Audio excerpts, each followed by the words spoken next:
Bab 36, Anak Sudah Mati. Reno tidak bisa berkata-kata saat aku mengaku kalau aku telah menyewakan rahimku. Dia hanya menatapku, entah apa artinya tatapan itu. Aku merasa sangat hina ditatap demikian. Bagaimana mungkin ada orang yang seperti itu? Aku sangat yakin kalau dia orang yang sangat keji sekali, tidak menghargai seorang perempuan sama sekali. Bagaimana mungkin dia menghancurkan perempuan di titik terlemahnya? Tanya Reno tidak mengerti. Dia seakan menyalahkan Dante. Bagiku, tidak semua yang Dante lakukan adalah kesalahan. Karena yang memulai adalah aku. Aku yang memohon padanya agar membantu ibuku. Aku yang mengizinkannya untuk mendekat. Aku yang salah karena jatuh hati. Tidak, Dante tidak salah. Perasaan kami yang salah. Tidak seharusnya perasaan itu timbul di antara kita berdua. Aku sangat mengakui diriku yang pelin-pelan dalam segala hal. Hanya saja perlakuan Dante lah yang membuatku selalu merasa kebingungan. Ketika dia dekat, ada aja yang membuat kami bertengkar. Ketika dia jauh, jujur aku sangat merindukannya. Rasa ini sangat menyakitkan. Aku tidak bisa memiliki apa yang aku inginkan. Semuanya hanyalah semu. Dante bukan milikku meski bagaimanapun cara yang harus aku lakukan. Dari segi kekuatan, aku lemah. Dari segi harta, aku bahkan sangat miskin. Dari segi segalanya, aku akan selalu kalah. Aku tidak punya harapan apapun meski aku menginginkannya. Aku hanya punya asa yang tidak akan ada, hanya itu aja. Nyatanya memang ada, akulah orangnya. Orang yang paling egois di muka bumi ini, karena menyewakan rahimnya hanya untuk mendapatkan biaya demi pengobatan ibunya. Akulah orang itu. Orang paling hina. Aku tahu, tapi aku tidak bisa mengelak. Aku sudah jatuh cinta padanya. Meski bagaimanapun cara dia menyakitiku, meski bagaimanapun caranya mengecewakanku, aku tetap tidak bisa membencinya. Karena memang hatiku sudah terpaut untuknya. Sulit sekali untuk mengelak perasaan itu. Tapi apa yang bisa aku lakukan? Tidak ada. Aku hanya sebagai penonton, juga korban mereka. Mau bagaimana lagi? Tuhan memberiku bagian yang paling menyakitkan. Ini selalu aja terjadi. Seharusnya aku tidak perlu menceritakannya pada Reno. Kini dia sudah tahu bagaimana rendahnya diriku ini. Meski dia mau memandangku jijik, benci ataupun lebih dari itu, aku sudah tidak peduli. Aku memang pantas mendapatkan itu. Tiba-tiba Reno memelukku, mencoba untuk menenangkanku. Sayangnya mau bagaimanapun caranya hasilnya tetap sama. Pasti sulit menjadi dirimu. Kenapa harus ada perempuan yang diperlakukan seperti ini? Ujar Reno. Aku menangis dalam pelukannya. Aku semakin menumpahkan rasa kesedihanku padanya. Aku pikir menceritakan segalanya padanya bukanlah hal yang salah. Aku rasa dia pintar menyimpan rahasia. Sudahlah, jangan menangis lagi. Jangan terlalu berlarut dalam masalah ini. Seperti kata pepatah, kalau badai pasti berlalu. Kamu pasti akan menemukan kebahagiaanmu meski tidak dengan pria yang sekarang kamu cintai. Mungkin dengan pria lain. Semuanya bisa aja terjadi, tidak ada yang tidak mungkin. Jangan merasa rendah seperti itu. Bagiku, kamu sangat berharga, cinta. Kamu harus bahagia. Ujar Reno menghapus air mataku, dan tangannya masih menepuk punggung pelan. Bagaimana cara aku bisa bahagia? Aku tidak pantas untuk definisi itu. Aku tahu kalau ide yang aku katakan ini mungkin sangat aneh dan membuatmu sangat tidak setuju. Tapi aku paham. Hanya saja aku sangat ingin melihat kamu bisa hidup dengan bahagia, cinta. Maukah kamu menikah denganku dan membalas perbuatan keji mereka? Kamu harus berusaha untuk memberontak. Jangan menerimanya begitu aja. Mereka akan semakin senang melihat kita menjadi lemah, ucap Reno. Aku sangat paham kalau dia orang yang sangat baik. Mengerti bagaimana sakit tidaknya hati seseorang. Hanya saja bagiku dia sudah cukup menolongku. Dia sudah terlalu baik padaku, aku tidak bisa menebus kebaikannya jika dia harus seperti ini. Pertama, bukannya aku sombong dengan tidak menerima bantuanmu. Kamu sangat baik dan sangat pantas mendapatkan perempuan lebih baik dariku. Kamu tidak seharusnya menyia-nyiakan hidupmu hanya untuk membantuku. Kedua, tidak Reno, aku masih mencintainya. Sangat mencintainya. Sampai aku rasa kalau kematian bisa aku gunakan untuk menebus perasaan ini memang sakit. Tapi aku bisa menikmatinya. Terlalu banyak kenangan indah dengannya. Aku tidak bisa melupakannya begitu aja. Ucapku. Dia terlihat kecewa dengan ucapanku. Meski Dante menyakiti, tapi dia tetap ada dalam diriku. Setelah hampir lama membujuk Reno untuk pergi supaya aku juga bisa lebih cepat pulang, akhirnya dia mau juga pulang. Dia juga memberiku kontak yang bisa aku hubungi dan juga alamat rumahnya. Katanya supaya aku bisa ada rumah untuk pulang. Aku tidak tahu maksud perkataannya, namun karena aku sudah sangat takut dengan kemarahan Danita, aku pun harus mengiyakan dan pulang secepatnya. Anehnya saat aku masuk gerbang rumah Dante, pintu terbuka sangat lebar. Biasanya akan selalu ada penjaga yang menutupnya erat. Kali ini tidak sama sekali, seakan sedang menyambut kehadiranku. Tentu aja untuk disakiti lagi oleh Nyonya Ratu Danita. Aku semakin merasa kebingungan dengan suasana ini. Biasanya tidak sesepi ini. Biasanya ada aja orang yang berkeliaran di luar. Kemana semua orang? Aku masuk lewat pintu belakang dan masuk ke area dapur. Sama, tidak ada orang. Cinta, cepat ke ruang tengah. Jangan sampai kamu membuat kita semua kena imbasnya hanya karena kesalahan kamu.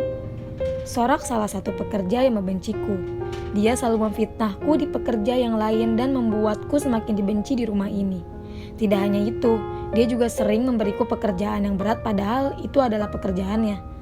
Tanpa mengelak lagi, aku pun menuruti perintahnya untuk ke ruang tengah. Aku sangat terkejut ketika menemukan semua orang yang bekerja di rumah Dante sedang berkumpul di ruangan ini. Semuanya tanpa terkecuali. Pantas saja terasa sepi di luar, ternyata dikumpulkan di sini. Sontak aja saat melihat kehadiranku, semuanya langsung menatapku tajam, seperti sangat membenciku padahal aku sama sekali tidak tahu kesalahanku pada mereka. Memukulnya saja tidak pernah, apalagi membicarakannya di belakang. Aku terlalu disibukkan dengan siksaan Danita. Nah, ini dia biang keladinya. Cinta, cepat ke sini, teriak asisten pribadi Danita. Aku bisa menganggapnya sebagai asisten pribadi karena dia selalu mengikuti kemanapun Danita pergi, seperti penguntit. Aku langsung berjalan ke arah Danita. Ia juga menatapku tak kalah tajam. Memangnya apa yang sedang terjadi sekarang ini? Kenapa aku selalu ditatap demikian? Saat aku sudah ada di depannya, Danita langsung berdiri dan dia menginjak kakiku dengan ujung heelsnya yang tajam. Hampir aja aku berteriak karena sakitnya yang aku rasakan. Aku hanya bisa diam, melahap semua kesakitan yang aku dapatkan. Dasar perempuan tidak berguna, plak. Dan lagi, suara tamparan itu terdengar sangat nyata, terdengar nyaring di telingaku hingga memberikan rasa yang begitu amat sakit ke pipiku. Mungkin Danita telah menggunakan seluruh tangannya hanya untuk menamparku kali ini. Oke, aku sudah pasrah. Semuanya sangat membuatku kesakitan. Aku seakan tidak punya harga diri depan mereka, bahkan sebagai manusia. Benda mati aja punya harga, tapi aku tidak. Entah mereka yang buta mata atau mata hati mereka yang sudah dibutakan. Kalian bisa pergi kecuali sampah yang satu ini, perintah Danita. Satu persatu dari mereka pergi dan yang bisa aku lakukan hanyalah meringis kesakitan. Danita belum mengangkat kakinya dari kakiku. Aku yakin kalau punggung kakiku sudah lecet bahkan berdarah. Aku tidak berani melihatnya. Aku hanya menutup mata mencoba untuk menahan rasa sakit ini. Cinta, nyatanya cinta tidak akan kamu dapatkan selamanya. Aku sangat kasihan padamu. Kenapa orang tuamu memberikanmu nama cinta sedangkan kamu tidak akan merasakannya? Bukankah sia-sia aja? Mungkin orang tuamu dulu sudah pernah mendapatkan anak sepertimu, ujar Danita mengejek sekaligus menjatuhkan. Aku sangat bersyukur karena dia sudah tidak lagi menginjak kakiku. Hanya saja perkataan yang kembali menginjakku, juga orang tuaku. Ingin sekali rasanya menampar mulut sombongnya. Aku sangat tidak suka ketika orang baru membawa nama orang tuaku. Mereka tidak salah. Orang tua yang tidak berguna, bentak Danita padaku. Sudah tidak bisa aku tahan lagi. Aku tidak suka dengan cara main Danita. Ia terlalu melibatkan orang lain dalam urusannya. Kalau misalnya dia membenciku, cukup aku aja. Jangan membawa orang tuaku lagi. Cukup aku Danita, jangan orang tuaku, gumamku pelan. Brak. Tanpa pemberitahuan sebelumnya, Danita langsung mendorongku hingga terbentur meja kecil di sudut tangga. Pinggangku terasa sangat sakit. Mungkin akan membekas ungu nantinya. Tidak hanya itu aja, karena guncangan yang keras antara aku dengan meja itu sampai aku tidak menyadari kalau ada guci besar di sana, membuatnya jatuh dan menjatuhi kakiku yang tadi diinjak oleh Danita. Paket komplit. Dasar tidak berguna, kamu telah merusak guci kesayanganku di rumah ini, bentak Danita lagi. Ini sakit, tapi Danita tidak bisa mengerti. Ia hanya fokus pada kepentingannya aja, tidak peduli dengan orang lain. Ia sangat pintar berdrama sampai mengaku ada barang yang ia begitu sayang di rumah ini padahal ia baru beberapa hari aja tinggal di sini. Mungkin itulah sebabnya Quensa memutuskan untuk kembali tinggal di Bali daripada mendengar suara kakak iparnya. Aku tidak mau tahu caranya bagaimana, kamu harus mengembalikannya seperti semula, dasar sampah. Danita kembali mendorongku dan jatuh di antara pecahan guci. Semakin terasa sakit padahal sebelumnya aku juga ditabrak Reno karenanya juga. Danita tidak cukup puas melihatku kesakitan seperti ini. Mungkin dia akan puas ketika aku sudah meninggal di depan matanya. Danita begitu pengecut, setelah menyakiti lalu pergi begitu aja. Suatu hari nanti kamu akan mengerti rasa sakit ini, Danita. Kamu akan dihancurkan sampai kamu tak punya harga diri lagi sebagai manusia. Itulah yang aku rasakan sekarang dan kamu pasti akan merasakannya. Aku yakin akan janji Tuhan. Memang akulah yang bodoh. Bagaimana bisa menuruti perintahnya untuk mengembalikan bentuk guci yang sudah rusak ini? Sudah pasti tidak bisa diperbaiki. Jangankan guci, hati aja kalau sudah dibuat retak akan sulit untuk kembali seperti semula. Bisa menyatu hanya saja akan ada kesalahan lainnya.